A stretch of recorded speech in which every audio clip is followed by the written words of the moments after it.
So with it being about a month into Season of Discovery and Season Discovery Phase 2 probably coming out end of January, early February, pretty much I'm geared on my Hunter, which is my current main, and I'm looking towards just doing ults, and I was looking at making a warrior. He's 25 now. He's got a decent amount of gear, but I was more so looking at what do I need to get from the BFD raid before phase 2 hits, and then what am I going to be getting from questing or just world drops. And so just like the Hunter and Priest video, I have decided to make a video for Warrior on what is going to be the Pre-bis for gnomeregon for phase 2 and what we need to get from BFD before phase 1 ends, preferably, and what we'll get while we're leveling up so that we're ready to go into gnomeregon when phase 2 hits and we get to level 40. So, first things first is definitely going to be the Helm from Armory and Scarlet Monastery. It's just a really good helm, and there's not really much that competes with it. You should really just be going for this helm. For a neck piece, really you can go for a Maraudon neck piece, which I don't know if Maraudon is going to be open because there's a chance it could be the raid for level 50 and it might be locked. I do not know for sure. But personally, from the raid, I would go for this neck piece because it's just good and it's pretty equal to this. For shoulders, I would personally go for these shoulders from this quest in Feralis. You could look at some other shoulders, but these are going to be definitely the easiest one to get.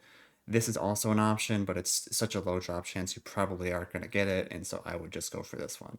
And just to recap, for these builds that I do, I tend to not do weapons and gear that are you're just unlikely to get. I'm going to go just gear that you are probably going to be actually able to get. So speaking of that, your best cloak is actually going to be this cloak from this rare Narathi Highlands, which is also the best for a lot of other classes, and it only has a 7% drop chance, and the respawn rate on the rare is about 5 to 8 hours. I personally went to go check to see if I could find it, and I couldn't, so I think it's currently disabled so that you can't get stuff right now, so you'd have to wait till phase 2, and you'd be competing with a ton of other people. And so if you have the patience to go for this is going to be your best. Otherwise, you're really just looking at Sergeant's Cloak or maybe Hawkeye's Cloak, depending on how much gold it is on the auction house, but probably just Sergeant's Cloak. Parachute's Cloak's also pretty decent here too. And maybe how do you Scorbashi Crepe? That's also pretty decent too. But honestly, we don't know how much these are going to cost, and this one requires engineering. So I would go for engineering or for the Sergeant's Cloak if you're not willing to farm out the Dark Hooded Cloak, but if you are, Dark Hooded Cape is definitely your best. For your chest, it's pretty much a no-brainer. You're really just going to go for the Warforged chest. It just gives you a boatload of strength, and it's from this quest in the Badlands, and it's just really good. It beats everything else. If you're tanking, you're probably going to stick with this chest piece just because it's just really good for tanks whenever you're getting hit. But for otherwise, you're going to be sticking with this green. For your wrists, if you're a PvP god and you want to get exalted with the Warsong Outriders or the Alliance equivalent, this is going to be your best. 100%. Just no contesting. But if you're not going to be doing that, Ravager's Arm Guard is probably going to be your best. It is a world job, and we don't know how much it's going to cost, but pretty much everything else is a world job as you go down. This is also a decent option, but Ravager's War Guards and Berserker's Bracers are probably going to be what you want to go for. And if this is expensive and you're not willing to go for this, branded leather bracers might be your best option. But for now, we're just going to pick this. We'll come back to weapons later. For your gloves, True Silver Gauntlets is going to be your best because they're plate. As we are hitting level 40, warriors will be able to wear plate, not just mail. But if you don't have the gold for it, or this is extremely expensive and you can't really afford it, your next best option, which really isn't too far behind, is going to be the Gauntlets of Divinity from Cathedral, Scarlet Monastery. For your waist, you're going to get honored with the Arathi Highlands rep. We assume you're probably going to be able to get this from Stranglethorn Bell. And just like Ashenville, it shouldn't be too hard to get. Otherwise, you're just going to need to disband Arathi until you get to Honored. It is a really good belt in comparison to everything else we can get, so this is what we are going to take.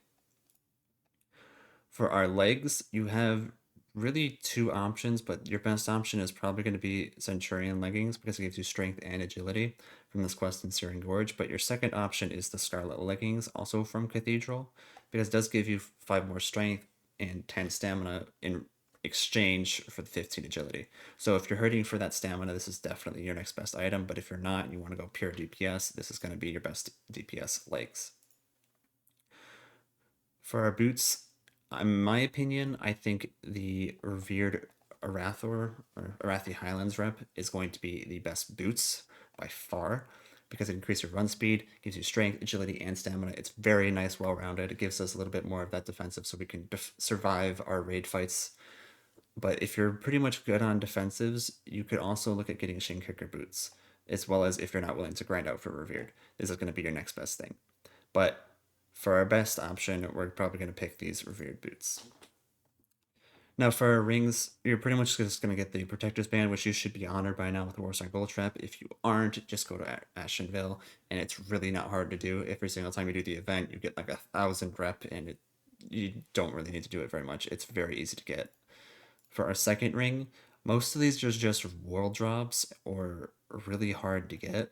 So the best thing that you could probably farm out with a decent drop chance is going to be Iron Spine's Eye from Graveyard. And if you're leveling up via Scarlet Monastery, this should be pretty decently easy to get because you're going to be spamming this again and again. It's going to be a lot easier for Horde than Alliance because you can sell your stuff and go back while Alliance has to do a giant run if they want to sell anything, and they're going to be probably camped by Horde. So it's probably going to be easier for Horde to get, but this is going to be your next best option for second ring. Obviously, we're going to take the trinket from the raid. Secondary trinket is really up to you. If you have engineering, you could get Mark of the Chosen. You want this for just more tankiness. It's really up to you. Most people, if you have engineering, are going to be using the Dragonling. You could also, again, use Mark of the Chosen, which is also really good. Whenever you're struck, you have a 2% chance of getting 25 to all stats for 60 seconds. But again, we don't know if we have access to Maradon. So if you have engineering, I would definitely go the Dragonling.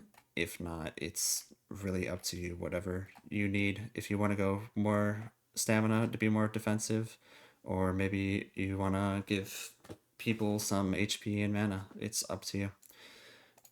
For ranged, we're pretty much going to stick with the Nyaga Heartrender because it gives us 5 strength. There's this bow up here, but it's less than a 1% drop rate. So if you're lucky enough to get it, I would still personally, honestly sell it. I think it's worth more in gold. Again, Silencer, also really good, but it's a world drop and it's going to be worth a ton of money. Naga Heartrender is, again, just best in terms of giving you stats, and it's not too hard to get because you can get it currently from the raid. For our weapons, if you're going two-hander, people might be thinking Whirlwind Axe, but actually Bonebiter from the quest for Starlit Monastery is actually better. So if you look at it, while Bonebiter is slower, it does actually hit harder. And it also gives you more stats in terms of strength stats. So because of that, it is actually better than Whirlwind Axe. If you're going to one-handers, if I can just filter this real quick. Get rid of our two-handers and our staffs, which I forgot. So if you're Alliance, your main hand is going to be the Griffin Rider's Stormhammer, and your offhand is going to be the Life Force Dagger. Unfortunately, there isn't too many slow weapons for our offhands, so our best bet is going to be this Life Force Dirk, which gives us more stamina, which is why we're able to go less stamina in most of our gear, just full damage. So we're going to be getting some from this. And if you're Horde, you're going to be going the equivalent of whatever Protector Sword is for the Horde. Because I don't know why it shows some Alliance and some Horde items, but that's where we're at. Let me just double check. Yeah, so I forgot to mention, for the leg pieces, this is Alliance only, so for Horde, you actually will just be getting the Scarlet leggings. My bad on that. And this is really going to be your Pre-bis for gnomeregon. If anybody has any different opinions, just leave it in the comments below. I might have missed something. Please like and spread the video if you think it's good information. I'd like to get this out there before we move on to phase 2 so people can look at getting their gear pieces from the raid that they need. For warrior, it's really just honestly looking like it's going to be the trinket and the bow. Everything else you're pretty much going to be replacing. This includes the epic sword, which it just doesn't scale very well with everything else because there's just better weapons. There's just better weapons. So it's not exactly the highest priority for warriors. I would be looking at, again, getting the bow and the trinket. So thank you for watching, and have fun in Season of Discovery.